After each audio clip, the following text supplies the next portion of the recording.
ప్రతి ప్రాజెక్ట్కి project manager తండ్రి లాంటివాడు. ఆ ప్రాజెక్ట్ మేనేజర్ కూడా బొమ్మరిల్లులో తండ్రిలాగా తప్పులు చేస్తే ఆ టీంలోని టెస్టర్స్ బాధ ఎలా ఉంటుందో ఇప్పుడు మీరు చూడబోతున్నారు. Thank you. Hey Kiran, just man, నేను తప్పు చేశానని శ్రీధర్ అంటున్నాడు. నువ్వేమో తప్పు నీదని వెళ్ళిపోతున్నావు. ఏం జరుగుతుంది ఇక్కడ? నాకు అర్థం కావట్లేదు. ఏంటి తప్పు? నా టీంలో ప్రతి ఒక్కరూ ఏ ప్రాజెక్ట్ ఇవ్వాలి, ఏ రోల్ ఇవ్వాలని అనుకోవడం తప్ప? ప్రాజెక్ట్ మేనేజర్గా నా టీంకి గొప్ప ప్రాజెక్ట్స్ తేవాలనుకోవడం తప్ప? ప్రతి ఇనిషియేటివ్ నా టీం బగ్ లేకుండా డెలివరీ చేయాలనుకోవడం తప్ప? చెప్పు, నాకు అర్థం కావడం లేదు. ఏం తప్పు చేశాను నేను? మొత్తం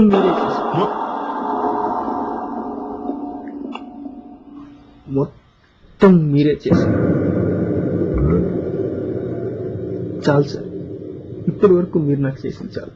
నా ప్రొఫెషన్లో నేను కోల్పోయింది చాలు సార్. ఇంక వద్దు ప్లీజ్. ఏం కోల్పోయావరా? ఇంకా అర్థం కాలేదా మీకు? ఈ ప్రాజెక్ట్కి వచ్చిన కొత్తల్లో నా దగ్గర ఏముందో ఇప్పుడు ఏం లేదు. అదే సార్ నేను కోల్పోయింది. స్కిల్స్, చిన్న చిన్న టెస్టింగ్ ప్రొయాక్టివ్ స్కిల్స్ అన్ని కోల్పోయాను సార్ మీ వల్ల. మీరు ఎప్పుడు మీ టీమ్మేట్స్ గొప్ప టెస్టర్స్ చేయాలి, గొప్ప లైఫ్ ఇవ్వాలి అని ఆలోచిస్తారు. కానీ నాకేం కావాలో, నేను ఎలా టెస్ట్ చేయాలనుకుంటున్నారో మీకు తెలుసుకోవచ్చు.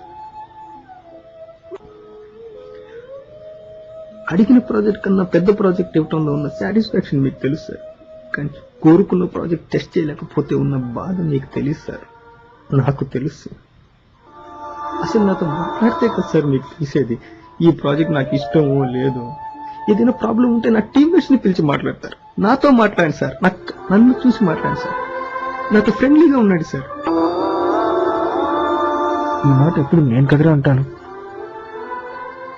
చెప్తారు కానీ ఉండరు. ఎందుకంటే మొత్తం మీకు నచ్చినట్టే జరగాలి కదా. ఈ ప్రాజెక్ట్ మీరే సెలెక్ట్ చేస్తారు, మీరే సూపర్ అంటారు. అదే నాకు బెస్ట్ అని మీరు నన్నే కన్విన్స్ చేసేస్తారు. నాకు ఎలా ఉంటుందో తెలుసా? నాకు ఈ ప్రాజెక్ట్ నచ్చలేదు అని బీఆర్డీ కింద విసిరేయాలనిపిస్తుంది. కిరణ్ ల్యాబ్ లోకి వెళ్ళి మోడెం కనెక్ట్ చేయమని చెప్పి నేను వెళ్తాను. కానీ నేను వెళ్లే లోపలే మీరు ల్యాండ్ టీమ్ చెప్పి చేయించేస్తారు. నవ్వుతున్నారు సార్ నన్ను చూసి మిగతా వాళ్ళు. ల్యాబ్ హే కిరణ్, పోర్టల్ చేంజెస్ వచ్చే టెస్ట్ చేద్దాం రా అంటారు. నేనేదో టెస్ట్ చేయాలనుకుంటాను, మీరు నాతో ఒక్క బగ్గు కూడా లేకుండా టెస్ట్ చేయించాలనుకుంటారు. హే లెఫ్ట్ క్లిక్ చేయి, రైట్ క్లిక్ చేయి, ఫూటర్ క్లిక్ చేయి, ప్రోమో క్లిక్ చేయి అని నా చేతిలో మౌస్ తో మీరే క్లిక్ చేసేస్తే, నా టెస్టింగ్ కూడా మీరే చేసేస్తే ఇక నేను ఎందుకు సార్ టెస్ట్ చేయటం? లాగిన్ కావటానికి సైన్ ఇన్ బటన్ క్లిక్ చేయాలని కూడా మీరే చెప్తే టెస్టింగ్ చేయలేకపోతున్నాను సార్. చేయలేకపోతున్నాను. మీకు తెలియదు, మీకు నచ్చినట్టు ఉండలేక, నాకు నచ్చినట్టు టెస్ట్ చేయలేక నేను నరకం చూశాను సార్. నరకం చూశాను. ఫ్రస్ట్రేషన్, కోపం, చిరాకు, ఎవరు మేము చూపించాలో, ఎలా చూపించాలో తెలియదు. చివరికి ఒకరోజు ఇంట్లో నా వైఫ్ ను కూడా యాడ్ చేశాను. ఆ రోజు నుంచి తను పుట్టింటికి వెళ్ళిపోయింది. She's gone. ఇంతవరకు రాలేదు. ఇక వస్తుందన్న నమ్మకం కూడా నాకు లేదు. అసలు నేను ఎందుకు ఇలా ఉన్నానో నా వైఫ్ కే తెలియకపోతే శ్రీధర్కి ఏం తెలుస్తుంది సార్? ఈ టీంలోకి వచ్చినప్పుడు శ్రీధర్కి నేను ప్రామిస్ చేశాను, నేను ఒక బెస్ట్ టెస్టర్ని అవుతాను. ఇప్పుడు అదంతా పోయింది. It's gone. ఇప్పుడు నేను ఏం చేయమంటాను సార్? కొత్త క్లయింట్ దగ్గరికి వెళ్ళి వాళ్ళ ముందర టెస్ట్ చేయాలి కదా? టెస్ట్ చేస్తాను.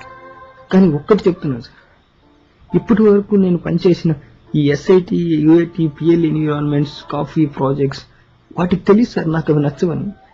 కానీ ఇప్పుడు నేను టెస్ట్ చేయాల్సింది ఒక క్లయింట్ దగ్గర సార్. ఏదో ఒక రోజు వాళ్ళకి తెలిసిపోతుంది కదా నాకు ఆ ప్రాజెక్ట్ ఇంట్రెస్ట్ లేకుండా టెస్ట్ చేస్తున్నాను. ఆ రోజు టెస్టింగ్ బాగా చేయట్లేదని వాళ్ళు కంప్లైంట్ చేస్తే మీరే బాధపడతారు.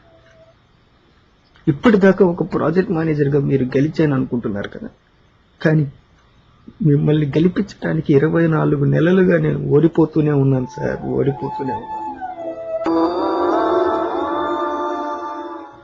ఇలాగే ఓడిపోతూ ఉంటే ఏదో ఒక రోజు ఏంట్రా నా ఎక్స్పీరియన్స్ అని వెనక్కి తిరిగి చూస్తే నా ఎక్స్పీరియన్స్ మొత్తం మీరే ఉంటారు.